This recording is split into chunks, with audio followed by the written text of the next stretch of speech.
এই বৃষ্টির দিনে খিচুড়ি রান্না। তো আমি আজকে খিচুড়ি রান্না করেছি। হাজব্যান্ড বলেছে যে হিরাজিল স্টাইলে রান্না করবা, কিন্তু আমি হচ্ছে আনাড়ি রাঁধুনি, আমি কি আর পারি হিরাজিলের মতো রান্না করতে? তাও আমি চেষ্টা করলাম একটু মাখা মাখা খিচুড়ি রান্না করতে। যাক, চলে যাই রান্নায়, চলেন।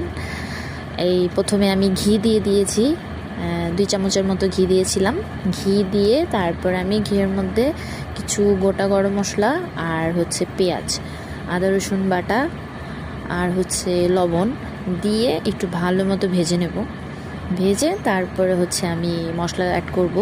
খিচুড়ি যেহেতু, তাই একটু মশলা বেশি দিব, গরুর মাংসের মতনই, কারণ খিচুড়িতে অল্প মশলা দিলে আমার কাছে খেতে ভালো লাগে না।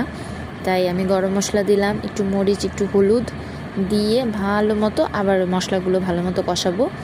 ভালো মতো কষানোর পর আমি চাল আর ডাল আগে থেকে ধুয়ে রেখেছিলাম, ওগুলো দিয়ে দিলাম। দিয়ে এবার চালটা ভালো মতো ভাজতে হবে মশলার সাথে, একটু সময় নিয়ে ভাজতে হবে যাতে মশলাটা চালের সাথে ডালের সাথে ভালো মতো মিশে যায়। তারপরে ভালো মতো ভাজা হয়ে গেলে তারপর এটাতে আমি অ্যাড করব গরম পানি। পরিমাণ মতো গরম পানি আমি অ্যাড করেছি, যতটুকু আমার দরকার মাখা মাখা খিচুড়ির জন্য। তারপর একটু লবণ দিলাম, আমার কাছে মনে হয়েছে যে লবণটা কম। তারপর আমি ঢাকনা দিয়ে ঢেকে দিয়েছি।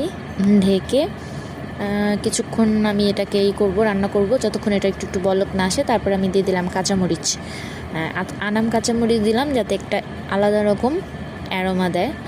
তারপরে এই যে আমার খিচুড়ি প্রায় লেভেলে চলে আসতেছে। আমি ভয়ে ভয়ে ছিলাম যে বেশি নরম না হয়ে যায়, না আবার বেশি ঝরঝরা, একদম হিরাজিলের মতো হতে হবে, মাখা মাখা।